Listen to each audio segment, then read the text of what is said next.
It's a summer night in 1947 America.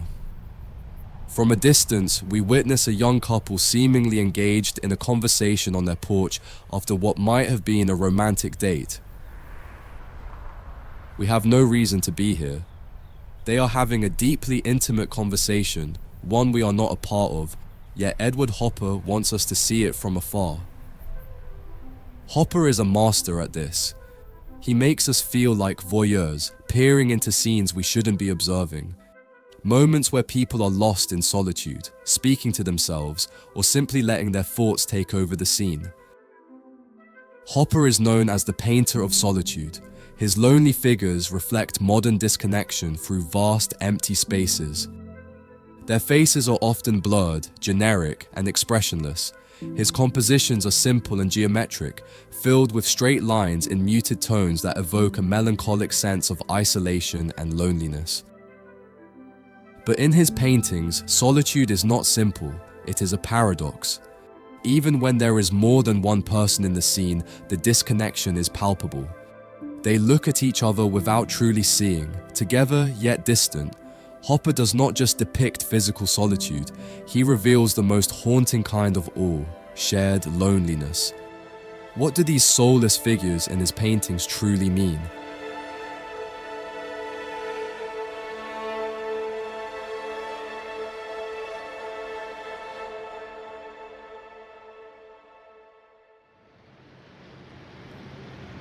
Edward Hopper was one of the leading representatives of American realism, an artistic movement that emerged in the first half of the 20th century.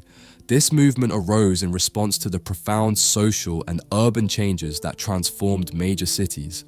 The pictorial aspect of this movement was primarily centered in New York, as many painters found their greatest source of inspiration in this city.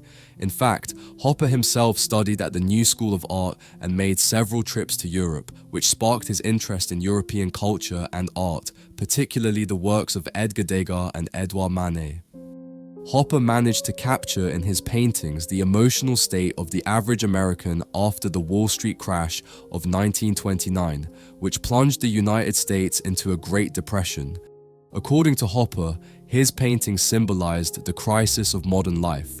However, for much of his life, his works did not receive much attention from critics or the public.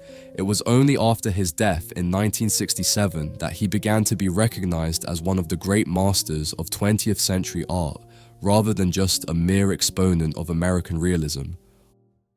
Hopper did not paint many works, as he took considerable time to complete each one.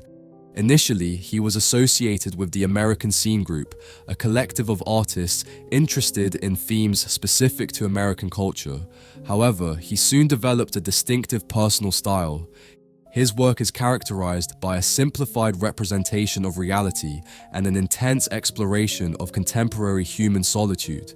Moreover, his cinematic approach to scene composition and his masterful use of light are defining elements of his painting. Although he occasionally depicted landscapes and outdoor scenes, most of his paintings portray public places such as bars, motels, train stations, or trains, almost always empty or sparsely populated, thus emphasizing the isolation of his characters. Additionally, Hopper heightened the dramatic effect of his paintings through strong contrasts between light and shadow. Most of Edward Hopper's paintings function like sequences that demand movement, yet he masterfully freezes them at the perfect moment, capturing an essence that is uniquely his. In his paintings, he creates a paradox of isolation in the midst of the bustling city. What is most fascinating about Hopper is how, starting from something real, he abstracts that reality through light, form, and color.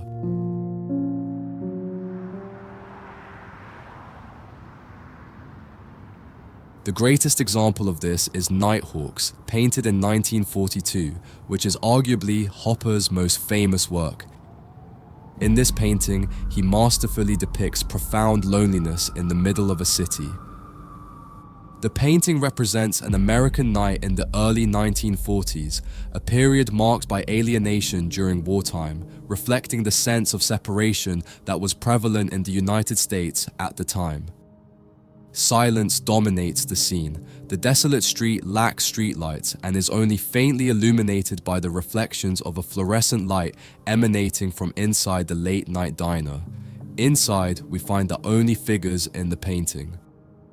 Observing the warm glow of the diner in contrast to the dark exterior, one might assume a quiet conversation is taking place inside. However, Hopper keeps us outside the scene. There is no visible door allowing us to enter the diner, creating a sense of exclusion and making us feel alone on the outside. Yet, upon closer examination, rather than witnessing a warm or engaging conversation inside, we find a couple who, at first glance, appear to have arrived together. Their hands are almost touching, though this might be due to the perspective Hopper chose for the composition. However, their body language suggests otherwise. There is no indication of interaction between them. Their facial expressions are completely detached, lost in distant thoughts. The woman appears to be holding a matchbox. Perhaps from that box came the match that lit the cigarette, now burning in the right hand of the man beside her. Maybe this small act explains their apparent closeness.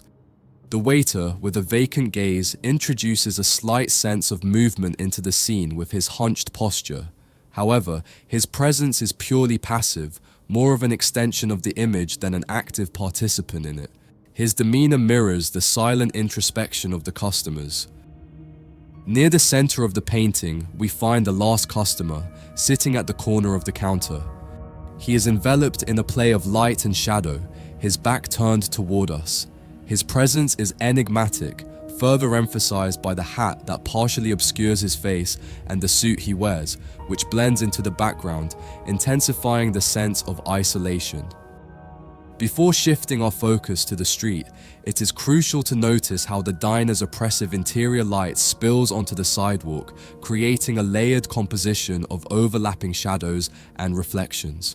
The way the light strikes the diner's glass, bending around the corner of the building, subtly hints at the presence of life beyond the immediate scene. In that direction, a solitary cash register stands as the only recognizable object in the dimly lit space. It invites us to imagine how life might have looked around it at another time of day, but now everything is eerily silent.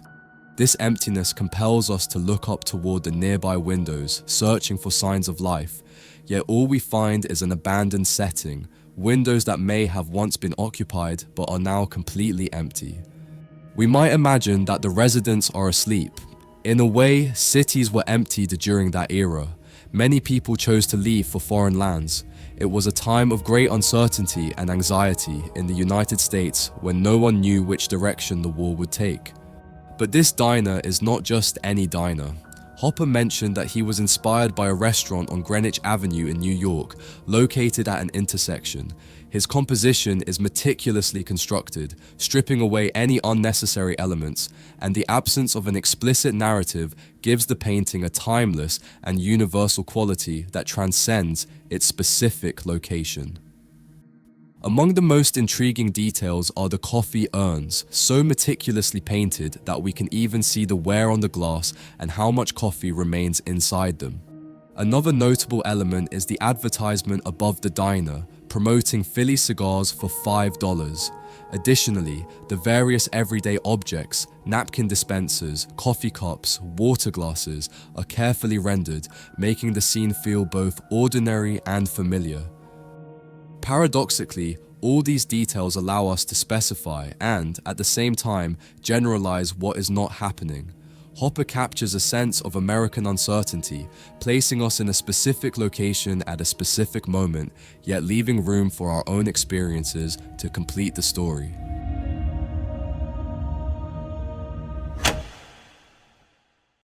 Thank you for making it to the end of this video. I'd love for you to leave a comment letting me know which Hopper painting is your favorite and why. It's a pleasure to discuss art with you and discover new perspectives. I also want to remind you that we have a collection of this artist available on our website where you can find his best works and keep them in your home for life. If you're a follower of the channel, you know that I've never done third-party sponsorships. Thanks to those who purchase from our website, I can continue making videos like this every week. If you'd like to support me and receive a timeless work of art, I've left the link in the description so you can browse the catalogue. Shipping is completely free worldwide, and you'll also find many more artworks from different artists. See you in the next video. Bye.